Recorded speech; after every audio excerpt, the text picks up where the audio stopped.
I frequently get asked by clients and friends alike, it's hard enough to eat healthy at home.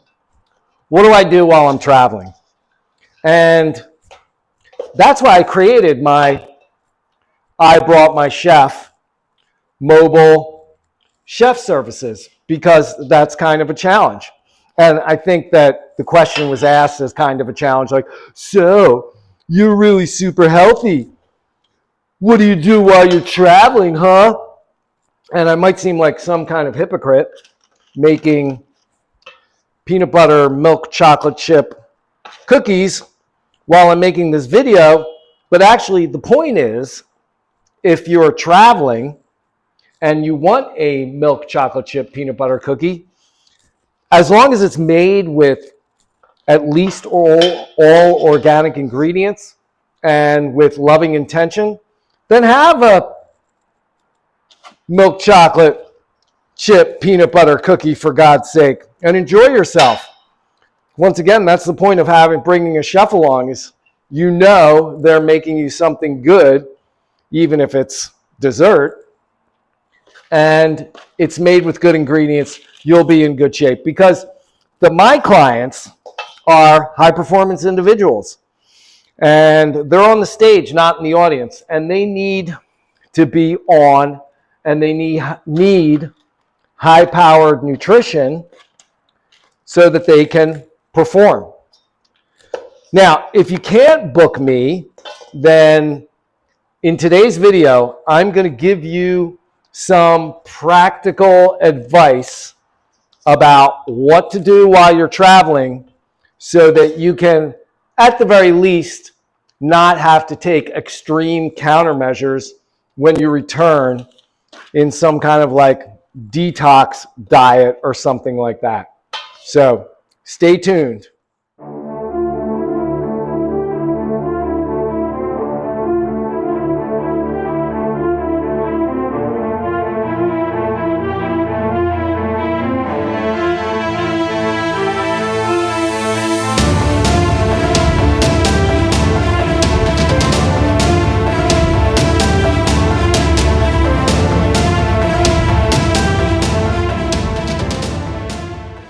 If you're new to this channel, my name is Magdiale Walmark. I'm a two-time James Beard nominated chef for plant-based cooking, a certified biodynamic gardener and horticulturalist, and a Food Network competition cooking show champion in Clash of the Vegetarians. And in my channel, I have conversations and talk about ideas that are not normally associated with healthy cooking and nutrition. Ideas in esoteric philosophy, alternative medicine, and modern science that I believe we can apply to our practices in the kitchen to create super healthy meals. And I base my whole philosophy on three fundamental principles. Number one, proper mindset. Number two, agricultural literacy. And number three, proper cooking techniques. Okay, let's get down to the nitty-gritty. And the first step in the process is your mindset. And mindset is synonymous with commitment. So are you committed to maintaining your nutritional well-being, your health and well-being through the duration of your travels? And that doesn't mean stressing out about it, because that defeats the purpose of having a commitment to nutritional well-being. You want to organically and naturally integrate your lifestyle commitment into your travel plans. Now, if it's business, then it's even more important to prioritize healthy eating during your business trip, because you have to be on. Potentially you have to perform. Maybe you're on the stage and not in the audience. You want a high level of nutrition to support your business mission. Now, if it's leisure, it's easy to dismiss the idea of maintaining my nutritional well-being during vacation and throwing all that out the window and then regretting it later and coming back and having to do some kind of like extreme countermeasure detox plan in order to recover from your vacation. So it's just like everything else. If you're committed to your intellectual development, you're going to bring some books. If you're committed to your physical health, your physical well-being, then you're going to exercise. You may even choose an accommodation that is either close to a gym. You may call up ahead of time and get some day passes, short-term membership or something like that, or be in a hotel that has a gym because you're like, hey, I need to work out while I'm on my trip. So it's essential that you already have this deep commitment, proper mindset going into whatever kind of adventure you're on and maintaining this commitment like it was natural, like it's who I am. So this is what I do. If you like today's video and would like more information on healthy eating, nutrition, and cooking instruction, then please like and subscribe. So if you're on business, it seems like a common sense approach. Like, I'm on business, I want to make sure I eat well because I have to perform. And if, there's an instance where, you can't do it, then, no big deal. Don't stress over it. That's really important. That should be part of your commitment. I maintain my nutritional well-being no matter what the circumstances, but in the case that it's not possible, that's fine. I forgive myself. And if it's leisure, then you kind of want to make it fun. You want to make it part of your adventure that, before you travel, while you're choosing your accommodations, while you're booking your flights, etc., you want to be checking out places that serve really good food or that offer really high quality ingredients. So let's get down to strategies and tips. So it's important to identify, I think it's safe to say we all have some experience traveling, and we can kind of identify and predict those points in the trip where we may be tempted, or it may be a point where we know that if we're not prepared, that we're going to potentially have to surrender to some low quality food choices, and that's what we want to avoid. So let's identify these kind of like critical control points or choke points. Number one is going to be at the airport. So it goes without saying that traveling is stressful, even if it's a vacation. You're planning, you have to get to the airport by a certain time, there's security. It seems like once you're through security, your trip really begins, especially if it's vacation time. And that's almost like this point of relief, and where you're like, woohoo, I'm on vacation, baby. Okay, so we know in that situation that there's going to be these temptations, and we want to be prepared for that.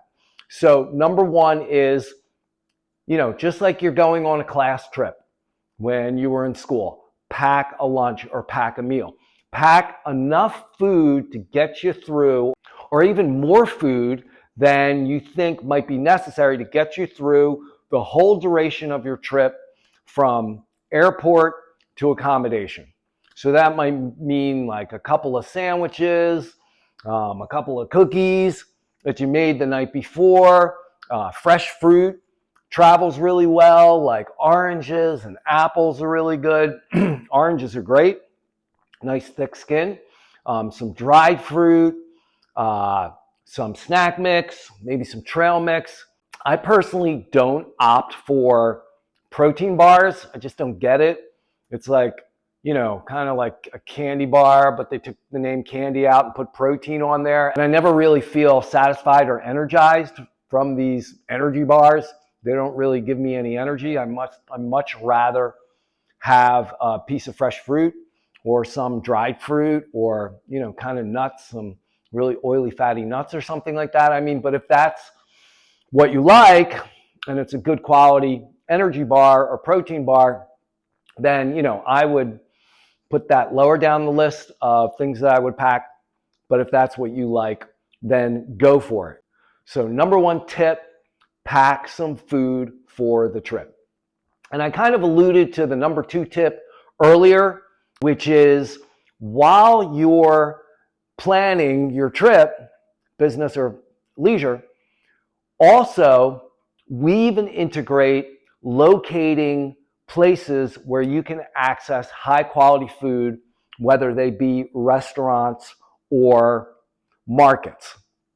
And I'm really more talking about markets. It's good to know where you can go and get good bottled water, maybe some hummus and pita, more fresh fruit, maybe some yogurt, and things that you can stock your accommodation with a bit so that when you're deciding where you're going to get your next meal, you're not rushed into a decision, potentially a bad decision, by your level of blood sugar at that time. So it's kind of like this idea of like, part of this commitment is saying to yourself, I'm going to eat well, I'm going to mitigate my blood sugar levels to make sure that I'm not in a position where I have to make a bad food choice. And I keep using the word accommodation because I want to talk about that too. And that's tip number 3. Now, if you have the option, I would suggest trying to book an accommodation that has a full-size kitchen.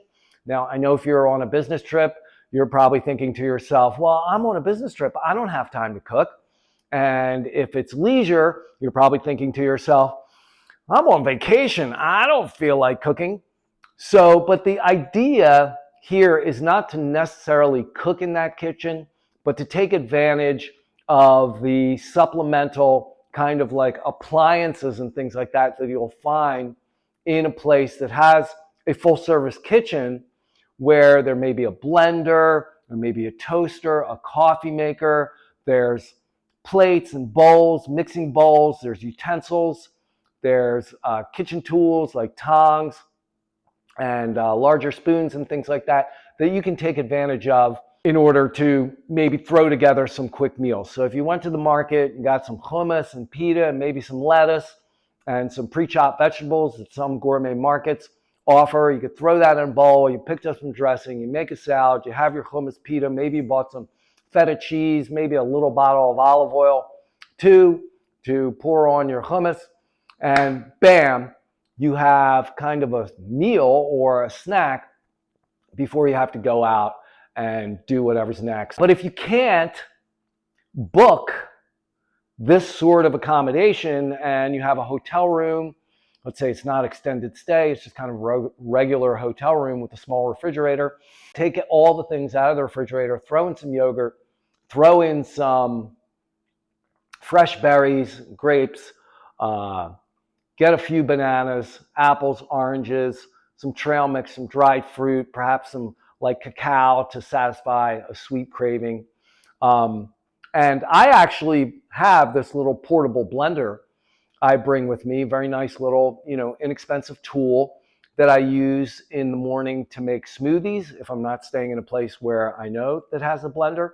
So tip number 2, get an accommodation with full-size kitchen. Otherwise, take advantage of whatever's there, even if it's a small refrigerator. And I'm loath to bring this up because I know it doesn't sound like a reasonable and realistic approach to maintaining your nutritional well-being while you're traveling.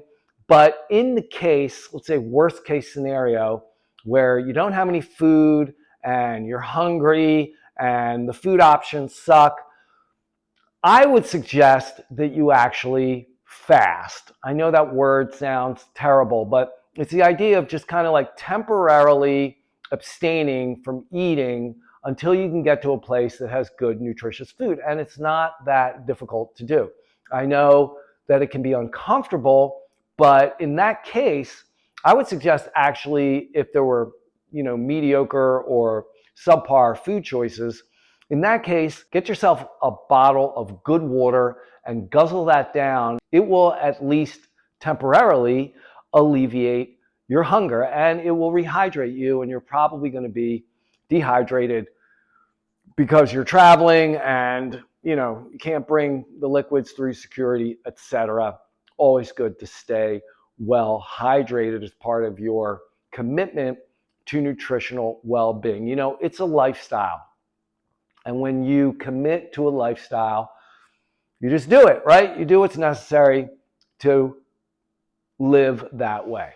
If you have any tips or suggestions or experiences about maintaining your nutritional well-being and your lifestyle choices while you're traveling, please leave those in the comments below. I'd love to hear what your experiences are.